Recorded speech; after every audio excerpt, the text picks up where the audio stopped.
आरती के बाद दोस्तों हम जल घुमाएंगे और भगवान को आरती देंगे।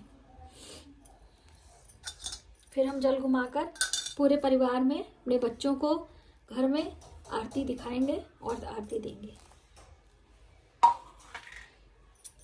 प्रणाम करेंगे। इस तरह से यहाँ पर भगवान गणेश की पूजा संपन्न हो गई। अब इसके बाद हमें क्या करना है आइए जानते हैं। देखिए दोस्तों, ये हमने चंद्रदेव के पूजा की थाली तैयार की है।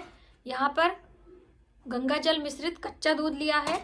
ये है जो आपने रखा है चंदन हल्दी, ये सब इस्तेमाल कर सकते हैं। कुछ फूल ले लीजिए और ये है चौमुखी दीपक।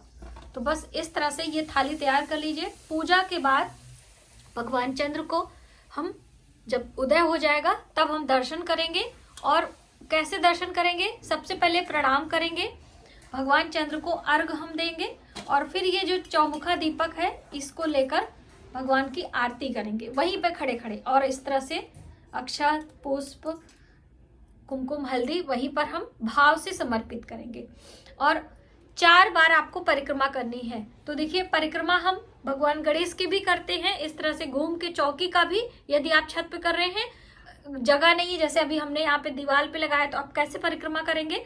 तो अपने स्थान पर खड़े खड़े इस तरह से बहुत सारे लोगों के हाथों में ये काला तिल और जल लेकर और बाती लेके घूमा जाता है। बहुत सारे लोग ऐसे ही घूम लेते हैं। तो जैसे भी आपके घर होता हो आप उस तरह से लेकर इस तरह से भगवान चंद्र की पूजा परिक्रमा करने के बाद ही आपको जल फल पीना चाहिए। लेकिन उससे पहले आपको अपने बच्चों के मस्तक पर तिलक लगाना है, भगवान गणेश का आशीर्वाद दिलाना है, एक लड्डू भगवान गणेश को समर्पित कराना है, दूर्वा घास, हल्दी कुमकुम का तिलक अपने बच्चों के माथे पर भी लगा दें।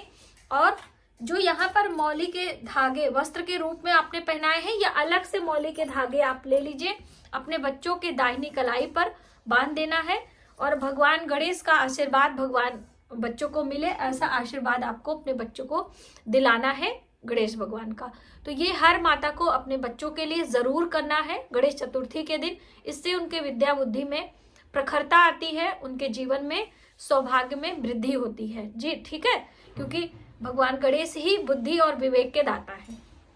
ये पूजा के बाद आपको जरूर करना है चंद्रदेव की पूजा और अपने बच्चों से पूजा करवानी है। अब बात आती है कि हम ये सारी सामग्री क्या करेंगे जो आपने चढ़ाया है।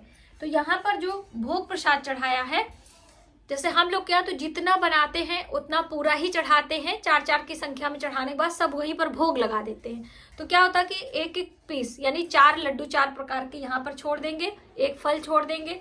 दीप में जितनी देर घी रहेगा उतनी देर प्रज्वलित रहेगा, स्वतः ही शांत हो जाएगा।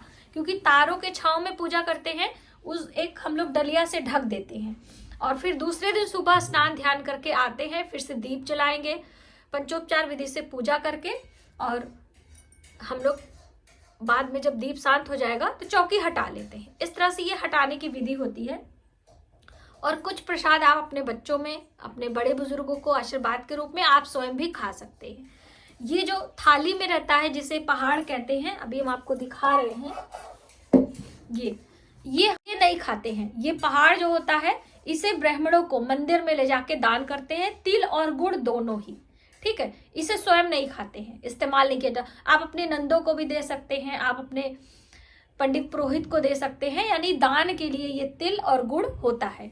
हर चौथ पर, हर मतलब माघ महीने की चौथ पर ऐसा किया जाता है।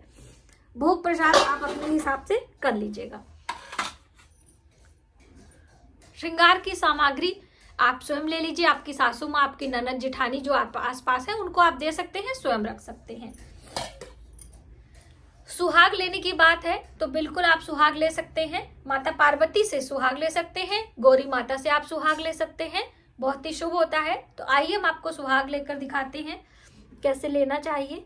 तो आप सिंदूर की डब्बी ले लीजिए और ये भगवान की ही सिंदूर वाली होनी चाहिए। ये नहीं कि आप अपने विवाह का, ये जो विवाह का है इससे आप तैयार वैयार हो जाइए उससे लगे, लेकिन भगवान को नहीं, भगवान के लिए भगवान का ही सिंदूर होना है। और इस तरह से हाथ में आप चुटकी भी ले सकते हैं। माता गौरी को 3 बारी 5 बारी लगाकर और लास्ट में आप स्वयं लगा सकते हैं इस तरह से अपने मस्तक पर। ठीक है, बस एक बार हमें सुहाग लेना होता है, ये नहीं कि हम जितनी बार चढ़ाएंगे उतनी बार फिर चढ़ाएंगे, फिर ऐसा नहीं होना चाहिए। ठीक है, और सिंदूर यही वाला इस्तेमाल करें। ये सुहाग लेने और सुहाग वगैरह बाद में ही लेते हैं, ये नहीं कि पूजा करते करते आप जब हम चंद्र को अर्घ दे देंगे तब हम सुहाग वगैरह अपने बड़ों का आशीर्वाद लेते हैं। तो इस तरह से बिल्कुल सरल तरीके से आप अपने घर में अपने परिवार के साथ में पूजा अर्चना करके भगवान गणेश की कृपा प्राप्त कर सकते हैं। दोस्तों, मुझे उम्मीद है कि आपको ये वीडियो हेल्पफुल लगेगी और अपने घर में आप आसानी से पूजा कर पाएंगे।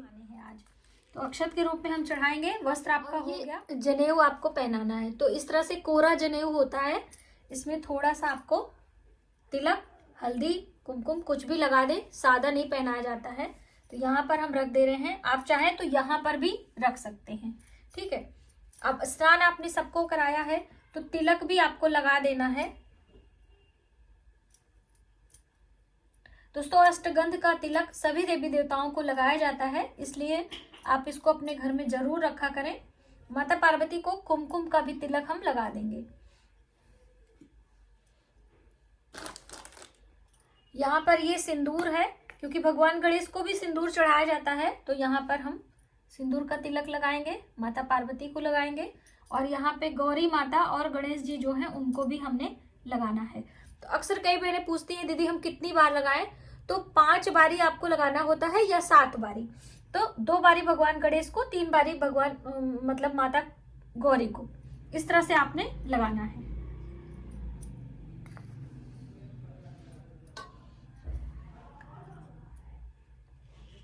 भगवान शिव को सफेद अक्षत हम चढ़ाएंगे। काले तिल भी शिव को चढ़ा सकते हैं अक्षत के रूप में।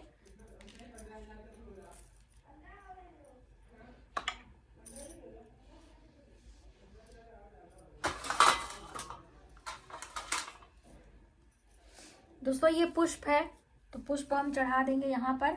भगवान को भी यहाँ पर श्रृंगार के रूप में हम चढ़ाएंगे और ये चरणों में भी हम रख देंगे।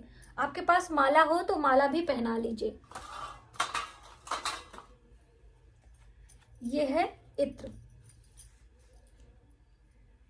इस तरह से रुई लेकर इत्र लगा लीजिए आप उसमें, और ये रुई छोटा छोटा टुकड़ा करके हमने सबको अर्पित करना है। ये हमारा भाव है। और इस समय हम ओम गंग गणपतये नमः, ओम गंग गणपतये नमः का जप करते रहेंगे, क्योंकि भगवान गणेश का विशेष मंत्र है। तो इस तरह से हम करेंगे। ये पत्र है तो इनके पत्ते इस तरह से तोड़कर हमें भगवान गणेश पर चढ़ाना होता है। भगवान शिव के भी चरणों में हम रखेंगे एक एक पत्ते। और आप ऊपर भी ऐसे सजा सकते हैं, क्योंकि देखिए श्रृंगार तो हर तरीके से किया जाता है। ये है दूर्बा। तो दूर्बा को हमेशा इस तरीके से अच्छे से लगाकर चढ़ाते हैं। और त्रिअंकुर, 3 अंकुर वाले दूर्बा ही हमें चढ़ाना चाहिए। तो भगवान गणेश के सिर पर हम दूर्बा चढ़ाएंगे। भगवान शिव को भी हम दूर्बा चढ़ाते हैं।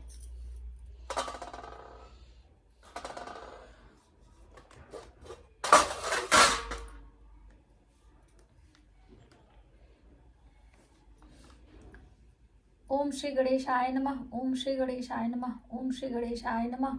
ओम 4 की संख्या में हम चढ़ाएंगे। तो 4 फल हमने लिए हैं और निवेदन करेंगे, क्योंकि जैसे हम कुछ चढ़ाते हैं तो समर्पण की भावना से चढ़ाते हैं, लेकिन भोजन और नैवेद्य निवेदन की भावना से, तो निवेदयामि, इस तरह से निवेदन करना है कि ईश्वर आपकी चीजों को स्वीकार करें। तो यहाँ पर हम रख दे रहे हैं, थोड़ा सा जगह बना लेंगे, क्योंकि छोटी सी चौकी है और इस पे जगह बनाना थोड़ा सा मुश्किल हो रहा है।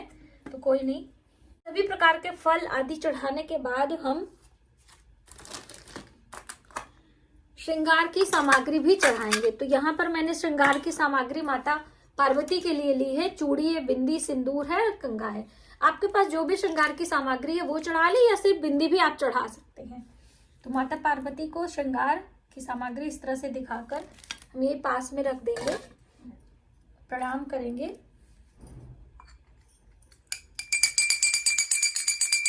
घंटे की ध्वनि करेंगे। अब भगवान भोग लगाएं। अब हम आचमन कराएंगे। 3 बारी भगवान को निवेदन करना है भोग लगाने के लिए और प्रणाम करना है।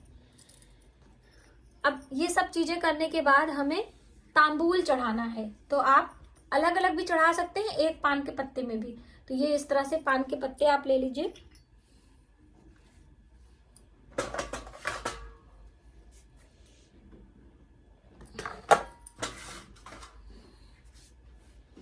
ये देखिए लौंग, इलायची और सुपारी करके हम रख लेते हैं।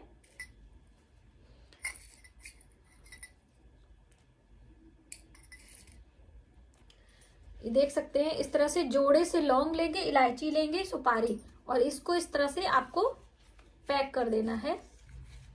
ये इसी तरह से इसमें भी हम करके चढ़ा देते हैं।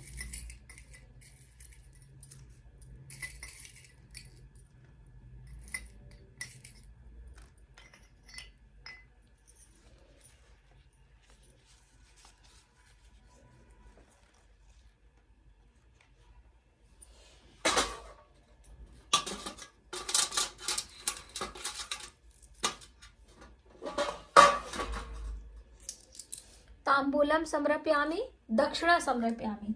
तो दक्षिणा आप अलग अलग एक साथ जैसा भी चाहें आप चढ़ा दें। फिर हम जल घुमाएंगे और प्रणाम करेंगे। अब यहाँ पर आपने सभी चीजें चढ़ा दी हैं देवी देवता को, जो भी आपके घर का नियम है। अग्यारी के लिए हम ले आए हैं और ये है तिल, गुड़ और देसी घी, इसको मिक्स करेंगे। और यहाँ पे चंद्रदेव को जल देने के लिए कच्चा दूध मिश्रित गंगा जल है, तो इसको हम बना देते हैं। पहले थोड़ा सा काला तिल डालेंगे और इसमें अक्ष, थोड़ी सी मिश्री डालेंगे और थोड़ा सा हम चंदन डालेंगे। तो ये जो चंदन है आप इसको भी मिला सकते हो और अलग से भी ले सकते हो। तो इसको हम साइड में रख रहे हैं, अभी हम पूजा की थाली में आपको बताएंगे। पहले हमने ये मिक्स कर लेना है। तो इससे पहले हम अग्निदेव को प्रणाम करेंगे, आज्ञा लेंगे हवन करने का। हवन कुंड में थोड़ा सा हम इस तरह से तिलक करेंगे, हल्दी कुमकुम लगाएंगे और अक्षत जल घुमाकर प्रणाम करेंगे। अब हमने अग्यारी करनी है।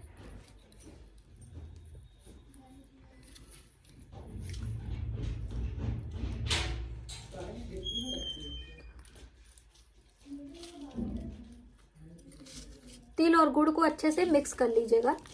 जो हमने हवन बनाने को बताया था, आप चाहें तो उसको भी ले सकते हैं।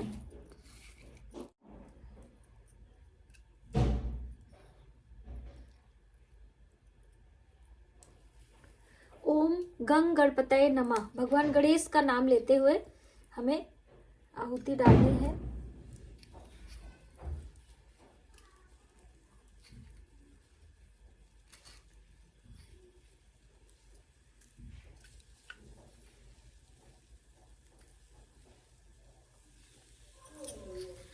प्रज्वलित कर ली है। उससे पहले हम